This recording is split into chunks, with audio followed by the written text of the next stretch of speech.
Bueno, primero que todo quiero dar las gracias por la invitación a este seminario internacional. Agradezco especialmente al profesor Ochoa por su amable invitación. Hoy quiero hablarles del por qué la producción de electricidad usando la energía nuclear es necesaria en el Amazonas.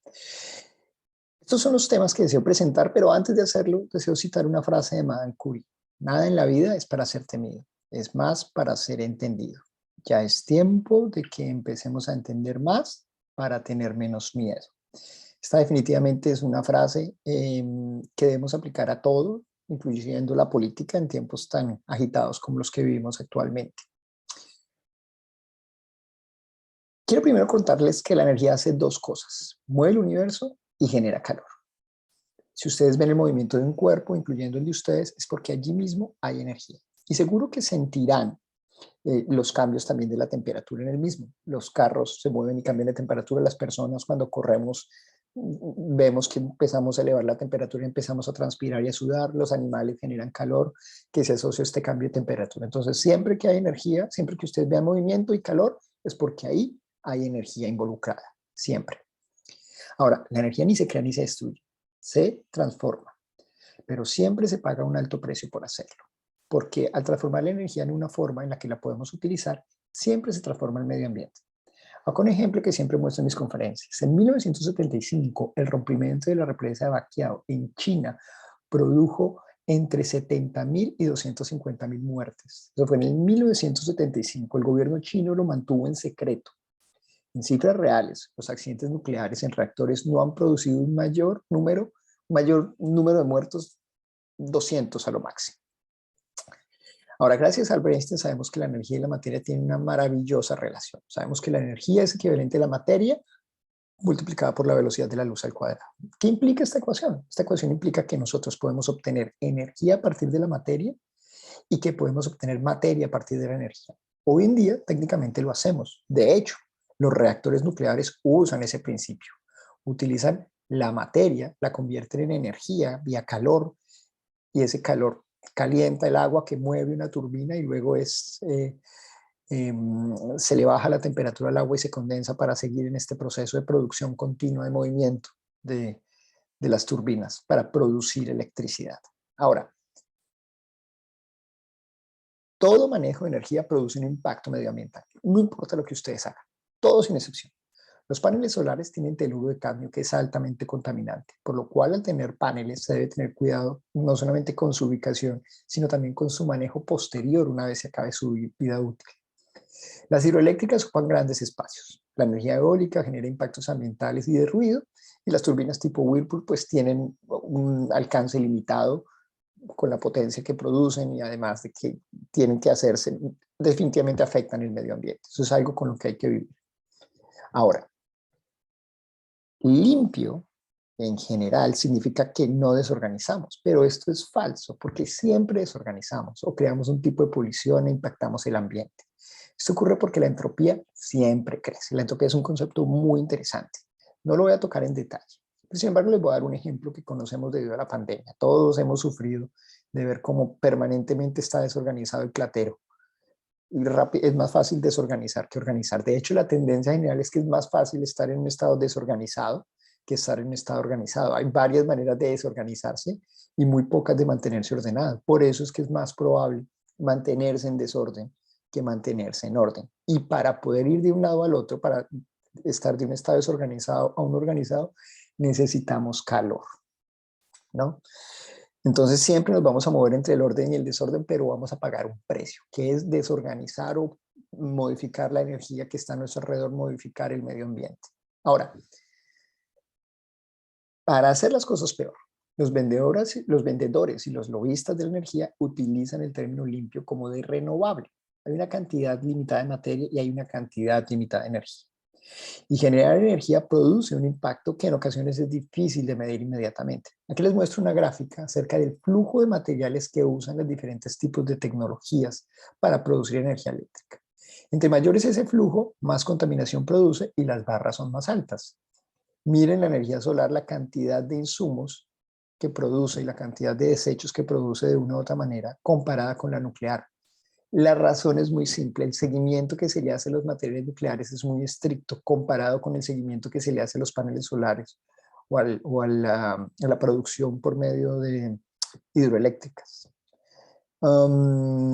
Ahora, eso de la energía limpia de verdad que no es cierto. Acá hay dos gráficas más. A la izquierda muestro las emisiones de dióxido de carbono que producen las diferentes técnicas de producción de energía en gramos de CO2 equivalente por kilovatio hora. Vamos a ver qué es kilovatio hora en un momento.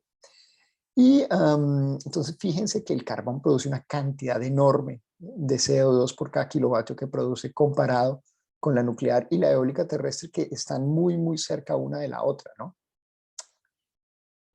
Aquí en esta gráfica lo que vemos es la cantidad de CO2 acumulado que se dejaría de producir si se invirtiera en tecnologías de reactores nucleares como pequeños reactores, reactores de media escala. Entonces, en la medida en que pasa el tiempo, esta curva crece, la cantidad de CO2 que estamos produciendo o que nos ahorramos es mayor.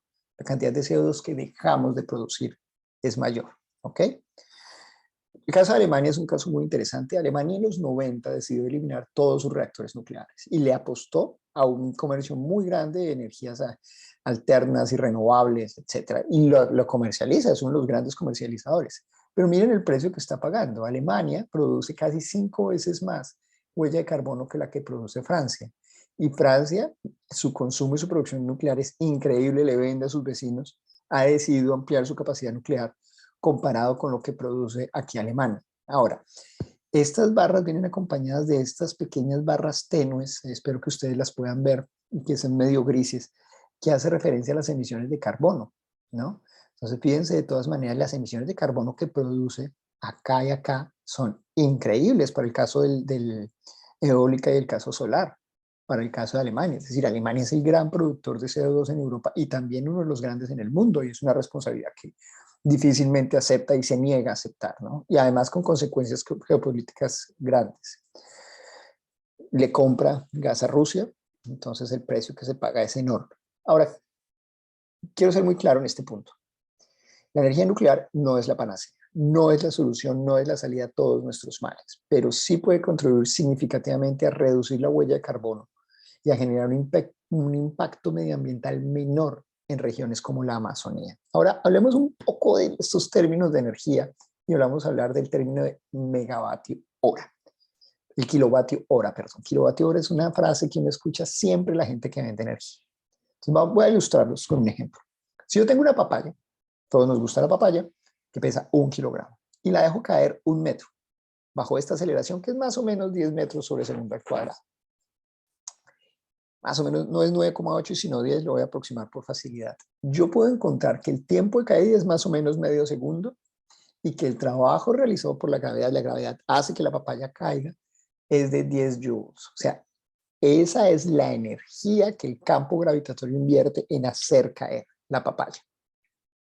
Ahora, las compañías lo que le venden a uno en energía, si yo tengo la manera de coger toda esa energía y convertirla en energía eléctrica, bajo cualquier mecanismo, no nos importa cuál, yo voy a encontrar que yo voy a coger esos 10 joules, pero lo que le vende a uno la empresa de energía eléctrica es una cantidad que llamamos el kilovatio hora, que es equivalente a 3.600.000 joules.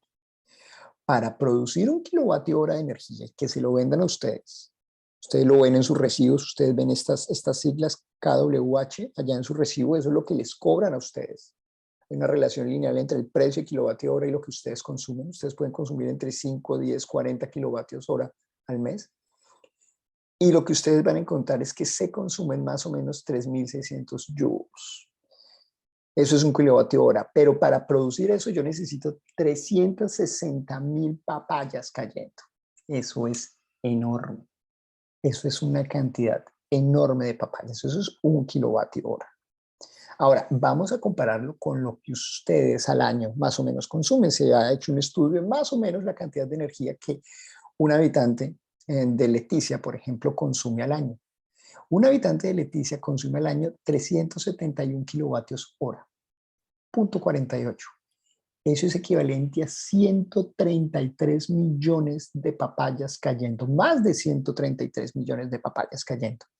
No creo que alcancemos a consumir eso en toda la Amazonía en un año. Una sola persona en energía gasta más de 133 millones de papayas. Entonces, ojo que eso es una cantidad enorme. Producir energía requiere que nosotros movamos cantidades de masa grandes, por eso las hidroeléctricas son masivas, son grandes, porque yo tengo que mover toda esa agua que es equivalente a las papayas y convertirla en energía que yo uso. ¿Ven? De ahí, y cada vez que crecemos y la población crece, vamos a consumir más energía. Ahora, ¿cuál es el mecanismo por el cual nosotros creamos energía? ¿Cómo producimos la energía nuclear a partir de un núcleo atómico? El secreto está en tener un núcleo muy masivo, como el uranio 235, y golpearlo con neutrones. Yo lo golpeo con un neutrón acá, lo excito, se divide, en esa división genera calor, que es muy importante, que lo voy a utilizar para calentar agua, pero además produce neutrones y produce fragmentos de fisión que son desechos de lo que yo tengo que manejar. Pero estos neutrones que yo estoy produciendo los puedo utilizar para golpear otros núcleos de uranio 235. Bien, y genera nuevamente una reacción en cadena que genera calor. Yo genero una reacción en cadena por medio de los neutrones y el calor lo utilizo para calentar agua. Acá hay un ejemplo clásico de reacción en cadena. Entonces ustedes ven las trampas rápidamente tienen energía potencial, las trampas se asemejan a los núcleos atómicos y cuando yo le pongo el neutrón, que es esta bolita, ellos rápidamente se activan. Eso es lo que pasa. Esta es una ilustración y voy a utilizar muchas ilustraciones de un gran amigo mío, Alfredo, que es operador nuclear, además tiene una cuenta de Twitter que es la mejor que yo haya conocido de divulgación científica en el mundo es increíble. Y aquí vemos cómo un reactor genera calor. Entonces ese calor calienta agua que se intercambia en otra sección, esta agua produce vapor y mueve unas turbinas que distribuyen la energía eléctrica para las ciudades. Y esta agua caliente se condensa mediante otro ciclo terciario de agua. Esta agua del ciclo terciario nunca toca el reactor, de la misma manera que esta agua del reactor realmente nunca toca este ciclo secundario.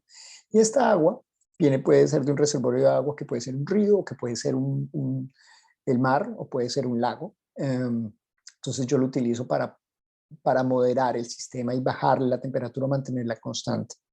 Fíjense que el agua nunca entra en contacto realmente con el reactor como se piensa, ¿no? Se producen grandes cantidades de energía. Ahora, ¿es segura la energía nuclear? Bueno, la respuesta es un rotundo sí.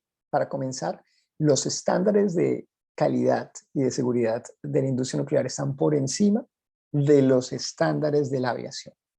Si yo tomo un puñado de uranio general, más del 99% del uranio es denominado uranio 238, que no sirve para reactores nucleares ni para bombas. Solamente el 0.7% de ese uranio sirve para las centrales nucleares.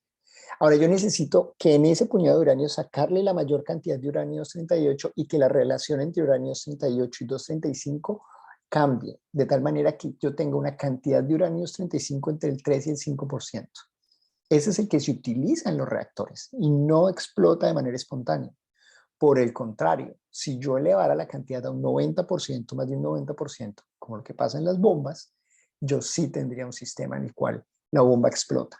Pero para llegar acá es muy difícil. Se requiere una tecnología muy avanzada. Nosotros nos quedamos acá, los accidentes nucleares están más relacionados a explosiones de hidrógeno, porque la temperatura es tan alta que disocia el agua está compuesta de oxígeno e hidrógeno, el hidrógeno es un potente explosivo, eso pasó en Fukushima Daiichi y eso también pasó en Chernobyl, entonces es muy segura la energía nuclear. Hablemos de otro término muy interesante que es la radiación, o sea, hablemos de la radioactividad. En general, quiero decirles que todo emite radiación, nuestros cuerpos emiten radiación. La Tierra emite radiación, el Sol emite radiación, todo tu cuerpo que esté por encima de los 0 Kelvin de temperatura emite radiación. Ahora, hemos identificado 3 tipos de radiación, alfa, beta, gamma, y también a eso le añadimos los neutrones. Lo que nos interesa la radiación es aquel tipo de radiación que modifica la materia de alguna manera. Esa radiación la denominamos ionizante. ¿Por qué? Porque modifica la materia, cambia la estructura misma de la materia. Ahora, el problema con la radiación es la cantidad que se recibe. Si recibimos mucha radiación del sol, nos quemamos y tenemos riesgo de padecer cáncer de piel, ¿no? Entonces, ese es el problema con la radiación. Ahora, en la vida real, las centrales nucleares son tan seguras que el control de los centrales nucleares llega a ser tan alto y de tal nivel que recibimos más dosis de radiación comiéndonos un banano que la radiación que recibiríamos si viviéramos todo un año al lado de una central nuclear. De hecho, ya les dije que todos los cuerpos producen radiación, pues dormir al lado de una persona produce más radiación que vivir cerca de una central nuclear. Para los que les gusta fumar, fumar es peligrosísimo. El cigarrillo contiene trazas de polonio 210 que es increíblemente peligroso. Y las dosis que se recibe uno son equivalentes a 300 radiografías de tórax en un año para un fumador. O sea, es una cantidad enorme de radiación la que uno recibe por fumar. De hecho, cuando quemamos combustibles fósiles, esos combustibles tienen compuestos radioactivos y esa radiación se va al medio ambiente. Nadie sigue la trazabilidad de qué es lo que pasa con lo que producen los carros, ¿no? Los teléfonos móviles no son radioactivos, no producen radiación ionizante, la banda que utilizan no es ionizante, entonces nosotros no tenemos ningún problema con utilizar teléfonos móviles como se piensa. Los desechos radioactivos son manejados de una manera muy segura. Cuando se termina el ciclo nuclear, todos esos compuestos y los desechos se combinan para colocarlos dentro de un sistema cerámico, o sea, igual a una taza, de esas tazas en las que tomamos el café, un agua panela. Y ese compuesto cerámico se guarda por varios cientos de años debajo de la tierra hasta que decaen los productos y los residuos son absolutamente seguros. La industria nuclear exige que haya un seguimiento cuidadoso a los residuos. ¿Ustedes saben a dónde van a parar los gases producidos por los carros? Nadie sabe. ¿La quema de diésel? Nadie sabe. Nadie lo sabe. En cambio, en el caso de la industria nuclear, todos lo sabemos, porque hay un seguimiento estricto y cuidadoso a toda la cantidad de radiación que emite dentro de las centrales nucleares. Ahora, viajar en avión produce 50 veces más dosis radioactiva que vivir un año en una central nuclear. Los hornos microondas no son radioactivos, no producen radiación ionizante, eso es muy, muy importante tenerlo en cuenta. Para los que nos gusta la cerveza, es terrible decirlo, tomar cerveza produce más radiación, la dosis de radiación es mayor que vivir 3 meses junto a una central nuclear. O sea que si quieren dejar de tomar, aquí hay un argumento bastante válido al respecto.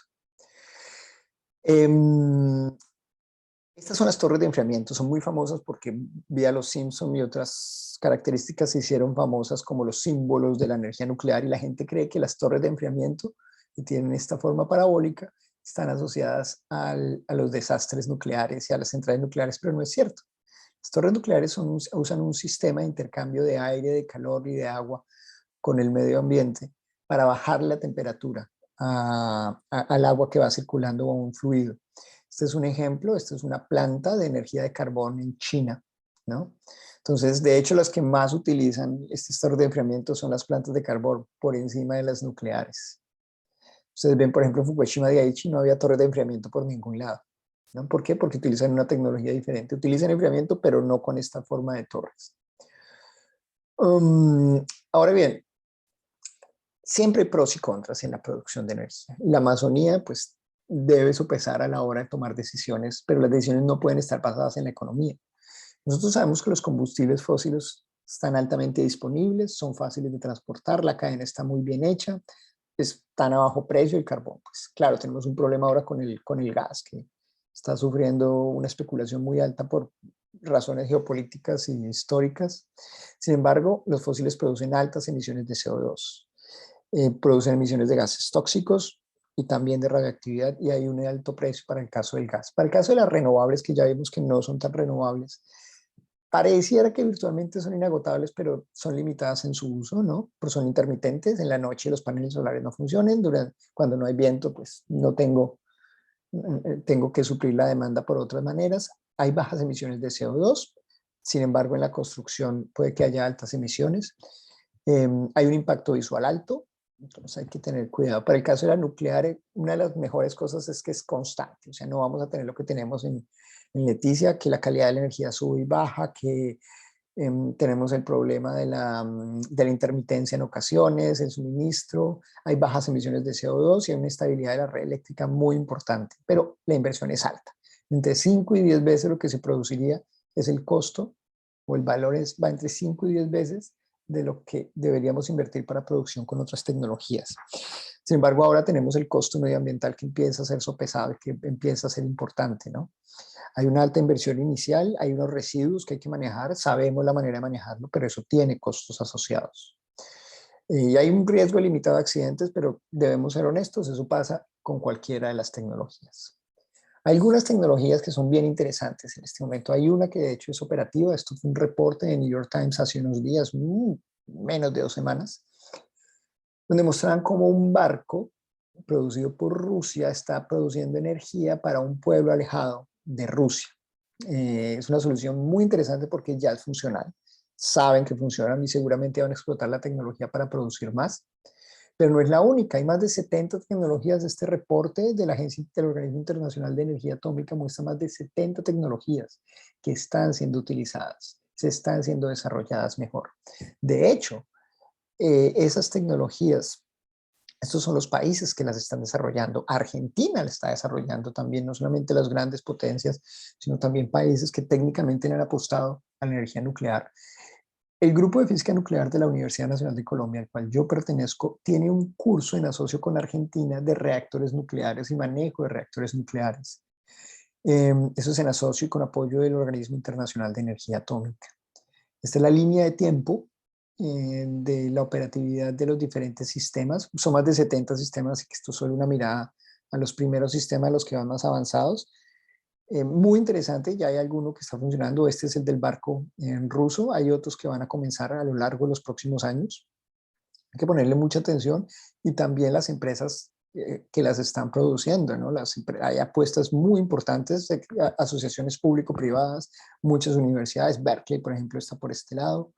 Entonces, bien interesante el hecho de que este tipo de tecnologías móviles puede ser implementado en los próximos años en una región como la Amazonía colombiana. Ahora, algunas conclusiones finales. Lo primero que todo es, e insisto, la energía nuclear no es la panacea, no es lo último, pero sí debe ser considerada seriamente como una opción para diversificar el portafolio de producción de energía en la Amazonía. Es clave para el presente y el futuro de la región amazónica, no podemos dejarlo de lado. Hay nuevas tecnologías, la Amazonía tiene que apostarle de verdad a algo, no porque sea barato, que es lo que usualmente sucede, sino porque es lo mejor para las nuevas generaciones. La decisión de usar la energía nuclear debe estar basada no solamente en la opción más económica, sino también en la mejor opción para las futuras generaciones. Insisto, es tiempo de saber más para tener menos miedo. Con esto concluyo. Agradezco muchísimo de nuevo la invitación. Estas hermosísimas fotos las tomé yo en mi visita, en una de las tantas visitas que he tenido el placer de tener a una de las regiones más hermosas que tiene Colombia y el mundo. De verdad, muchas gracias por la invitación. Gracias.